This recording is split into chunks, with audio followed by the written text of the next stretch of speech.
Então, para fazer o controle do movimento da partícula dentro da minha janela, que varia de 0 até a largura, de 0 até a altura, eu vou utilizar duas funções. Uma que vai controlar exatamente esse limite, né, da minha região, qual vai ser o comportamento quando ele atingir aqui essas bordas, e uma outra função que é a função que vai fazer o movimento. Essa função aqui, o que ela faz, ela simplesmente atualiza a posição, fazendo a soma da posição com a velocidade. Então, se a partícula ela estiver andando nessa direção daqui, então a posição sai daqui e vai andar exatamente o tamanho da velocidade. Então ela vai passar agora, está nessa posição, tá certo? E por aí vai. Agora, o que se passa quando a partícula, ela, por exemplo, ela atinge uma extremidade, então a velocidade dela está nessa direção, eu gostaria que ela viesse para essa direção aqui. Então aqui você basta fazer o quê? Uma troca de sinal da coordenada y da velocidade, ou seja, que era positivo vai passar a ser negativo. Então aqui eu vou trocar o sinal da coordenada y.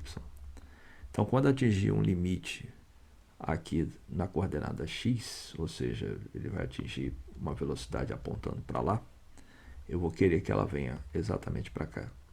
Então aqui você está verificando que eu vou só trocar o sinal da coordenada x da minha velocidade.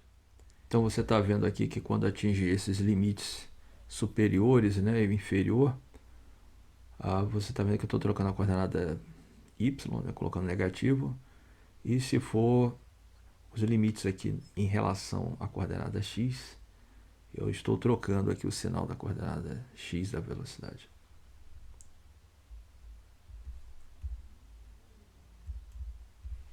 Já na hora de mover, você está vendo que eu simplesmente estou aqui aplicando, como eu disse, a posição mais a velocidade.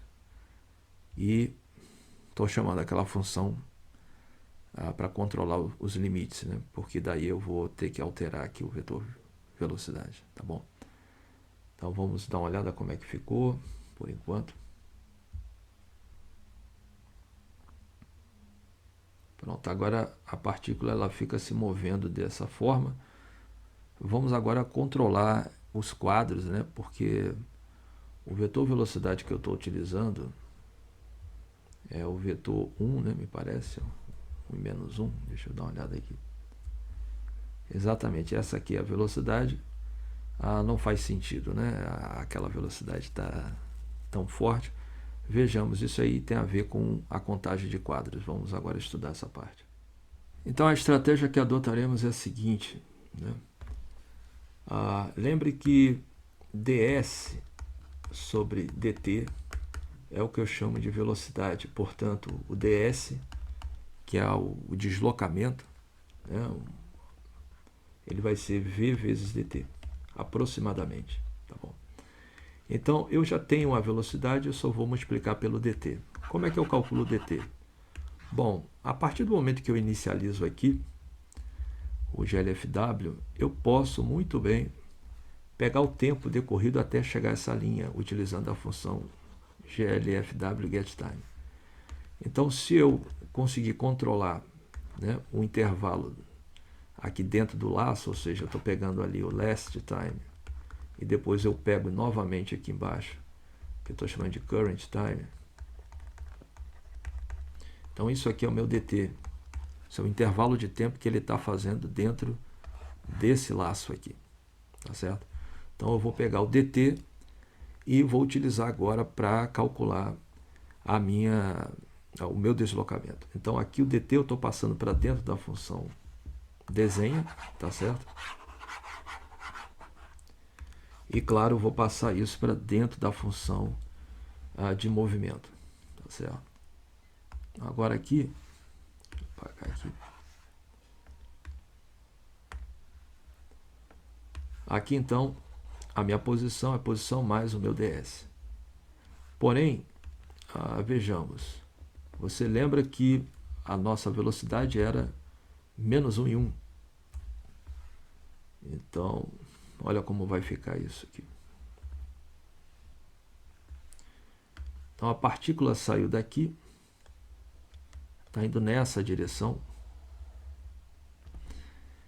mas tem essa altura aqui. Vamos botar aqui. Então lembrando que o vetor aqui é menos 1 em 1. Portanto, aqui, sei lá, vai ter um determinado ângulo, 45 graus aqui, 45 graus aqui. Então, se aqui tem 300, aqui deve ter o que? Uns 300. E, portanto, aqui nós vamos ter aproximadamente, vou botar assim, 425 pixels para ele andar até chegar lá em cima. Bom, esse vetor velocidade vai me dar uma norma raiz de 2. Então, portanto, o que eu estou te dizendo é que da forma que eu coloquei ali, que o ds é v vezes dt, eu estou dizendo que o meu deslocamento está sendo de raiz de 2 pixels a cada segundo. Mas eu vou ter que andar 425 pixels. Tá bom? Então, a essa velocidade aqui, isso aqui vai me dar aproximadamente... vamos fazer a conta, aproximadamente 300 pixels, 300 segundos, perdão. São 300 segundos aproximadamente para sair daqui e chegar até aqui, ou seja, aproximadamente 5 minutos. Então nós precisamos, quando você desenvolve esse tipo de animação, você precisa definir, olhar a sua janela e definir aqui a quantos pixels ele vai fazer, em quanto tempo ele vai sair daqui do centro e, por exemplo, chegar até a outra parte, ou de um canto daqui até aqui. Então, já que ele está saindo do meio, eu vou trocar aqui a velocidade, botar ela para cá, e vou garantir um tempo, porque eu não vou aceitar que ele demore 5 minutos para chegar até a outra ponta. Então, por exemplo, eu posso colocar aqui uma outra velocidade, ou seja, um outro vetor, cuja norma seja um determinado valor, para que ele venha até aqui a ponta, tá certo? Por exemplo, em 5 segundos. Então, vejamos agora essa outra ponta. Então, eu estou dizendo que agora eu estou utilizando essa velocidade que é de menos 80 e 0. Então, ele vai apontar para essa direção aqui, vai andar nessa direção. E ele vai andar, o módulo desse vetor é 80. Então, para ele está andando 80 pixels por segundo. Logo, uma janela, ele saindo aqui do centro, ele vai chegar em 5 segundos na outra ponta. Então, vamos fazer o teste aqui.